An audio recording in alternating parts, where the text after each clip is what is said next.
Nostalgia and Marketing by Burnett. Background. What is nostalgia bias?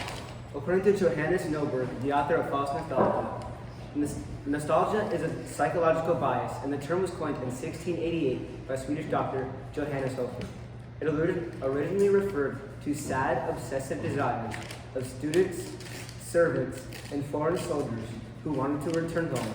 In the modern day, it is understood as simply a desire or longing for the past or past experiences. Nostalgia bias in marketing. Nostalgia bias has always been a marketing tactic, but has become even more prevalent in the modern day. According to The Guardian, many companies, such as The Gap, have gone back to 1990 and 2000's marketing with their products or advertisements, which has actually led to much financial success. As you can see, Gap themselves has had a 7% increase with their nostalgic marketing. Furthermore, the British Toy and Hobby Association reported that nearly 1/3 of toy sales are to adults and teens. This not only reflects a significant market driven by nostalgia, but also shows the many fields that nostalgia can cover, from fashion to collectibles. Research question. Why do companies use nostalgia to market and create new products instead of innovating and advancing future products? Connection to the stimulus. This research question is connected to the stimulus in the general theme of nostalgia and memory. The stimulus also contains papers like Selena Dad that discuss nostalgia in relation to specific entities, which is similar to nostalgia in marketing. So why is nostalgia bias so effective? Well, there are two main reasons that nostalgia bias is so effective: psychological and personal. Let's take a look at the first one, psychological. According to Mirage News, research points to sensory stimuli as the primary instigators.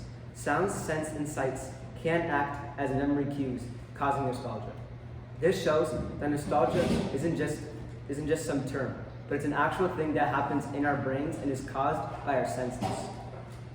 Furthermore, the Decision Lab explains the personal aspect when they say that people often have good memories of the past, and they remember things being better than they actually were. Versus in the present, people don't have those same fond memories, and so they often think that the past was better, leading to nostalgia having a strong effect over them. Some examples of successful nostalgia marketing across different fields include sports franchises, food products, and even movies. First, let's take a look at movies. Movies such as Spider-Man No Way Home use nostalgia in order to try to get people to come watch them. Spider-Man No Way Home relied on the nostalgia of bringing in old actors that they knew people would be fans of, and to create hype and buzz around the new movie. That way, when people heard about the movie in the news, they saw that these actors that they were nostalgic for and came and saw the product, leading to the movie being very profitable.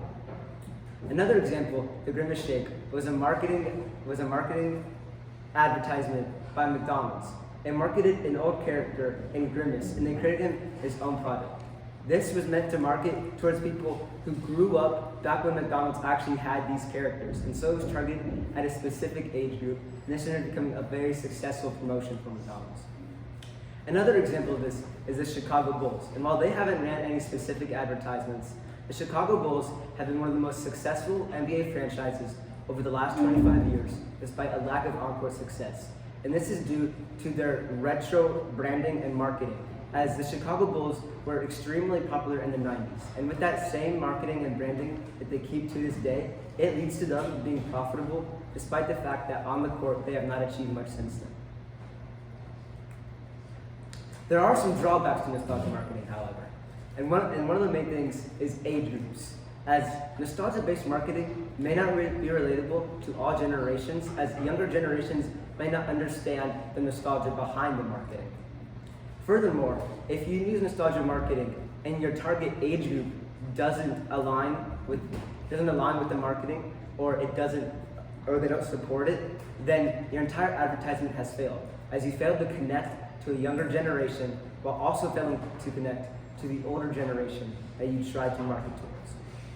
Furthermore, a reliance on nostalgia leads to a lack of innovation.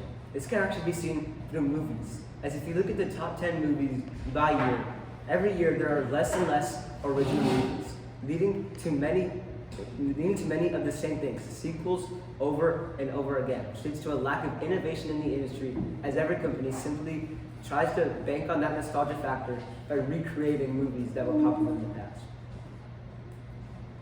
Conclusion. In conclusion, nostalgia-based marketing is used by companies through its effectiveness and proven examples of it working. And companies believe that these benefits outweigh the negatives of being limited to certain age groups as well as a lack of innovation throughout different fields. This is because, as previously said, its effectiveness, the psychological and emotional connections in nostalgia. And that's what I did. Okay, could you get off the screen? Yeah.